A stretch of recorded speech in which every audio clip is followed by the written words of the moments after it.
Hello students, welcome to canonical classes. और आज के इस वीडियो में we are going to study Kohlrausch's law. लेकिन ये कोरॉट्स लॉ पढ़ने से पहले आपको कुछ बेसिक जो है इस टॉपिक के क्लियर होने चाहिए। लाइक जैसे what is zero concentration term. अगर हमें कोई बोले कि जीरो कंसंट्रेशन का मतलब क्या है कि कंसंट्रेशन जीरो हो जाना। और आपकी कंसंट्रेशन जीरो कब हो जाती है? जब आपका जो सॉल्यूशन है या आपका जो इलेक्ट्रोलाइट है वो रीच करता है इनफाइनाइट डाइल्यूशन। ठीक है, तो इसका मतलब zero concentration means infinite dilution. Very important.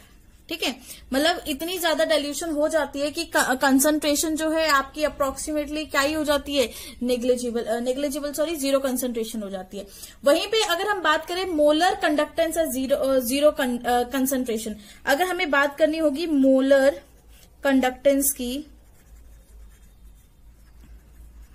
Eight zero concentration, molar conductance को अगर हम जीरो कंसंट्रेशन पे डिनोट करेंगे तो हम किससे डिनोट करेंगे? Cap M is for molar conductance, but zero conductance है तो इसके ऊपर जीरो लगा दीजिए। ठीक है, तो डिनोट ये क्या डिनोट कर रहा है? जीरो कंसंट्रेशन के ऊपर मोलर कंडक्टेंस क्या है, राइट। उसी तरह से अगर हमें करना है इक्विवेलेंट कंडक्टेंस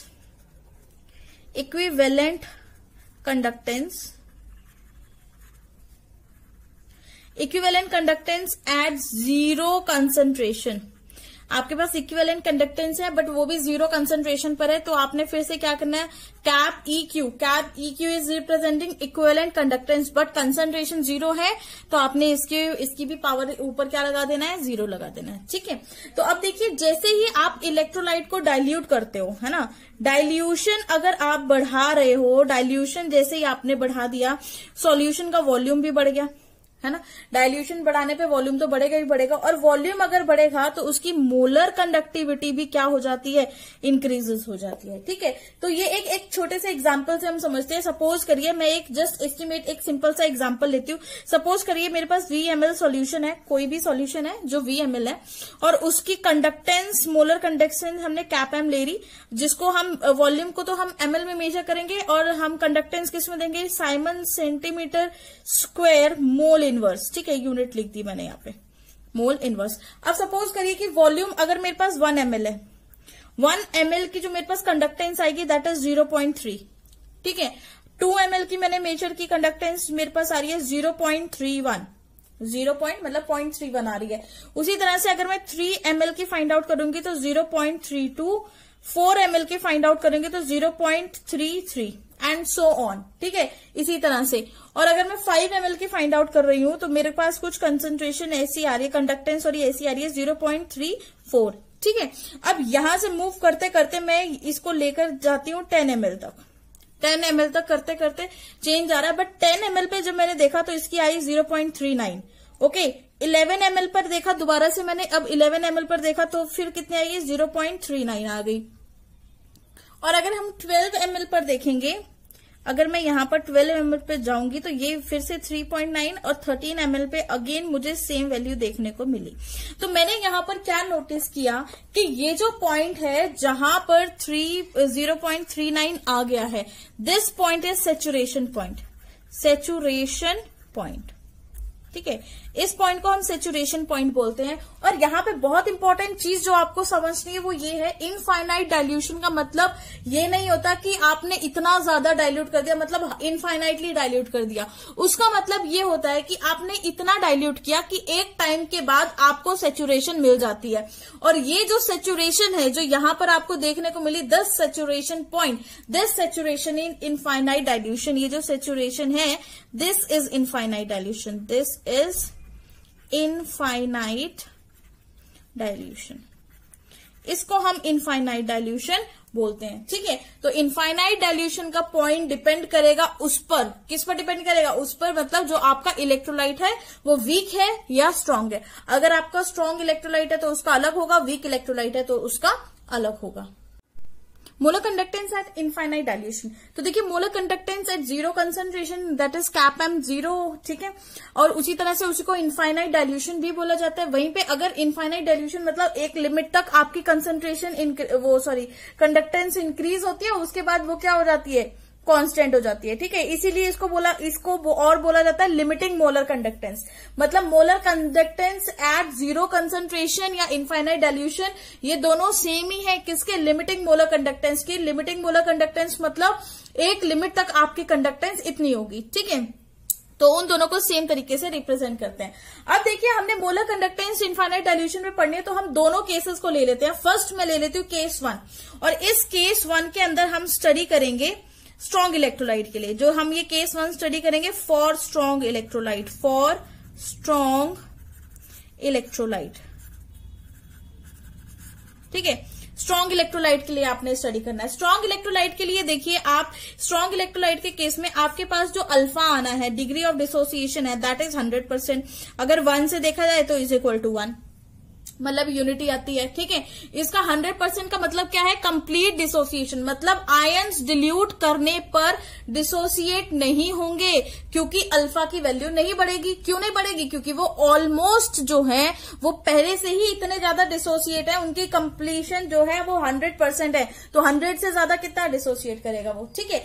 तो डाइल्यूशन पे, on dilution neither charge carrier nor charge ion increases, only conductance increases. Very important, ये लिखेंगे, ठीक है। On dilution in case of strong electrolyte की बात कर रहे हैं, ठीक है।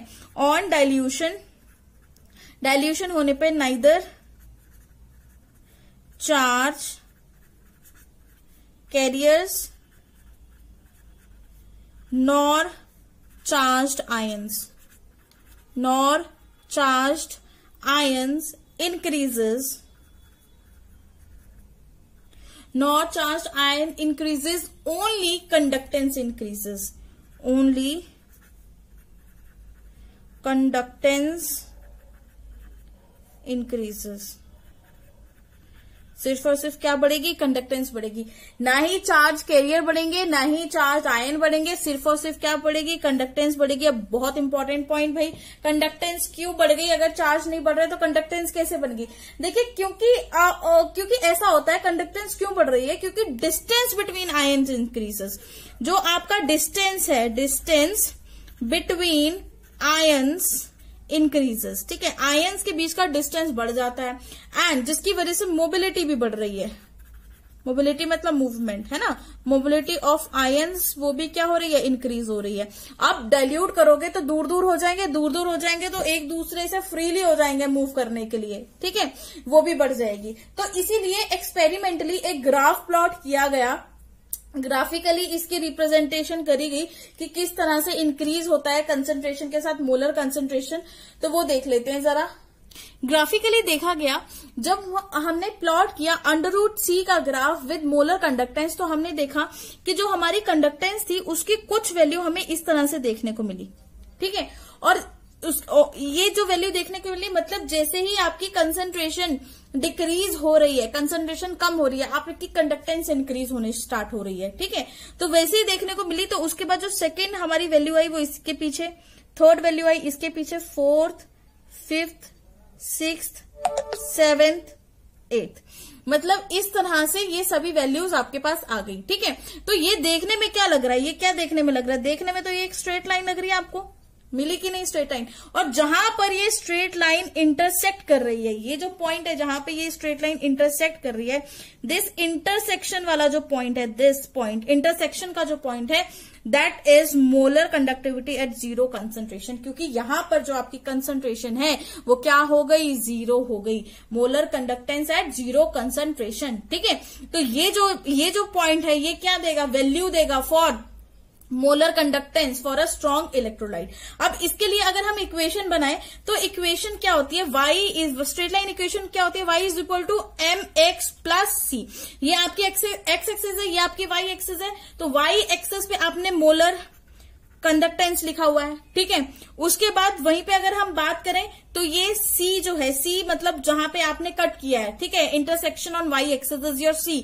तो वो क्या है आपका molar conductance at zero concentration, right. ये हुआ। उसके बाद अब हमारे पास x आया है, दैट इज x एक्सिस पे हमने ये लगा के रखा है √C, ओके अब रह गया हमारा सिर्फ और सिर्फ स्लोप। तो स्लोप की कोई भी वैल्यू हो सकती है, तो हम उस स्लोप को ए ले सकते हैं। तो ए के साथ नेगेटिव इसलिए लगाया गया है क्योंकि माइनस साइन यहां पर स्लोप का इसलिए शो हो रहा है क्योंकि हमारी स्लोप क्या आ रही है, नेगेटिव आ रही है। ठीक है, तो ये इक्वेशन आपकी बनेगी। बस इस इक्वेशन में इतना याद रखना, ये आपको वाई एक्सिस पे मिलेगा, ये आपका सी है, ठीक है, और ये आपका एक्स है और ये आपका स्लोप है।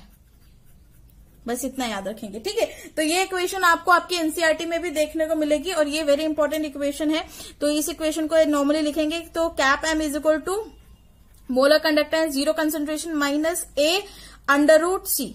ठीक है, तो ये इक्वेशन, ये जो इक्वेशन बनाई है वो इस तरीके से बनाई हुई है।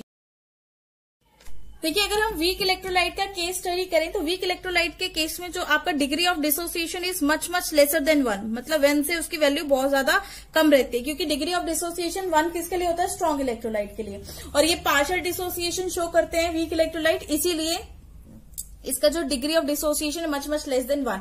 तो ऑन डाइल्यूशन, इसके केस में क्या होता है, जब हम इसको डाइल्यूशन करते हैं, ऑन डाइल्यूशन जो नॉर्मली आपके आयंस इंक्रीज कर जाते हैं, आयंस इंक्रीजेस। ठीक है, जैसे ही वीक इलेक्ट्रोलाइट में आप डाइल्यूशन करोगे आयन इंक्रीज होंगे, आयन बढ़ेंगे तो आयंस की डिसोसिएशन भी बढ़ जाएगी। ठीक है, तो डिसोसिएशन भी इंक्रीज हो रही है, और डिसोसिएशन इंक्रीज हो रही है तो साथ के साथ कंडक्टेंस एंड मोबिलिटी भी बढ़ जाती है। कंडक्टेंस भी इंक्रीज करेगी एंड और साथ में क्या इंक्रीज करेगा, मोबिलिटी।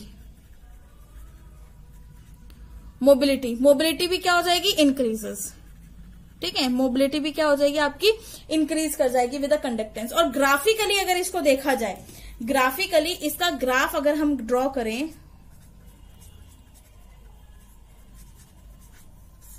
ग्राफिकली जो हमें इसका ग्राफ देखने को मिलेगा, under root C versus molar concentration का जो हमें ग्राफ देखने को मिलेगा वो इस तरह का कुछ होगा।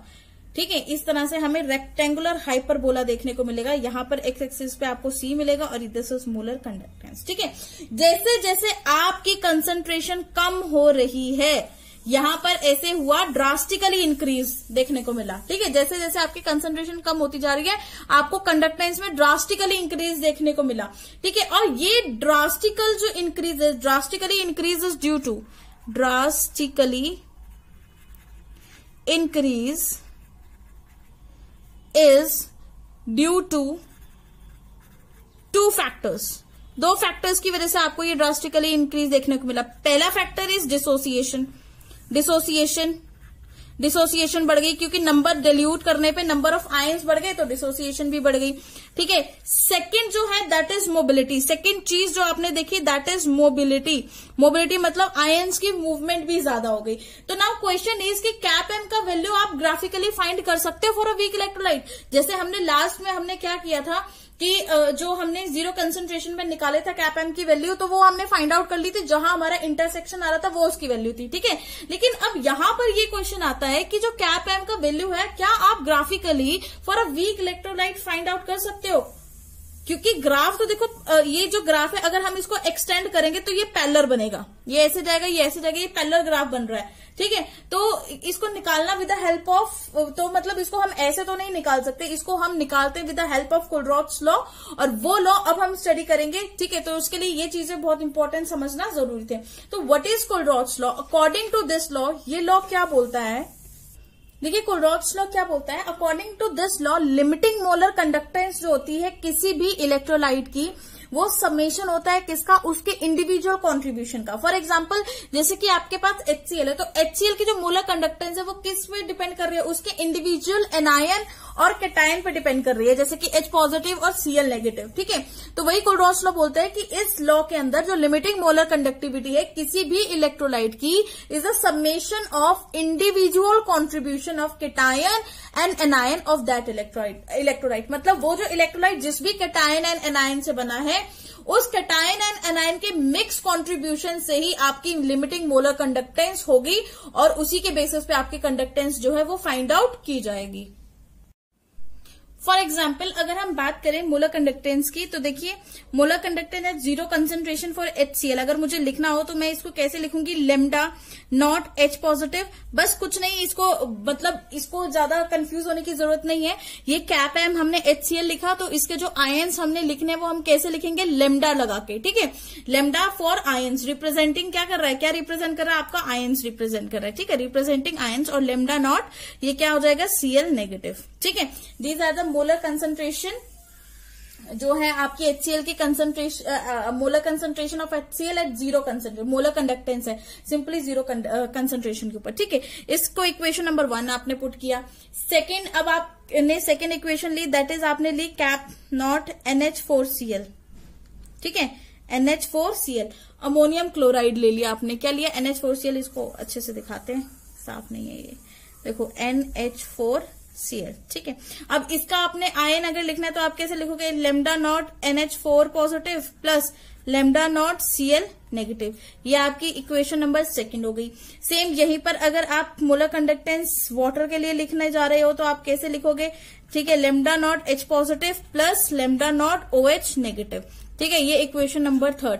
अब हमने क्या करना है, इस इक्वेशन को ऐसे अरेंज करना है। सबसे पहले तो आप देखिए जो कॉमन आयंस है, इसमें कॉमन क्या, H पॉजिटिव और Cl नेगेटिव। यहां पर Cl है और यहां पर H है, ठीक है, मतलब एक में दोनों में मिले और यहां पे डिफरेंट में मिले। तो अब हमें क्या करना है, जो हमारे पास कॉमन आयंस होते हैं ना, हम उनको क्या कर देते हैं, जनरली उनको कैंसिल आउट कर देते हैं। तो इसके लिए मैं सबसे पहले क्या करूंगी, सेकेंड इक्वेशन में 1 को माइनस कर दूंगी, ठीक है। सेकेंड इक्वेशन, जो इक्वेशन मेरे पास सेकेंड है उसमें से मैंने 1 को माइनस किया और प्लस किसको कर दूंगी, थर्ड इक्वेशन को प्लस कर दूंगी। तो देखिए होगा क्या इक्वेशन बनेगी आपके पास, जो इक्वेशन है वो ये बनेगी,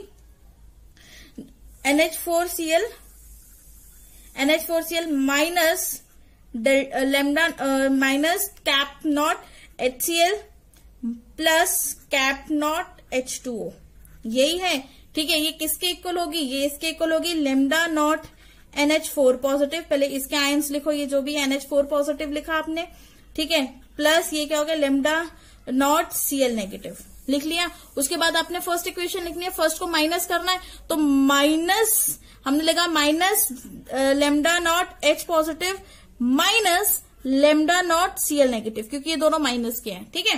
तो हमने इसको माइनस का कर दिया। उसके बाद हमने क्या करना है, ऐड करना है 3 को, तो बस यहाँ पे प्लस लगाओ, plus lambda not H positive, ठीक है, और साथ में यहां पर और भी प्लस लगा दो, प्लस लेमडा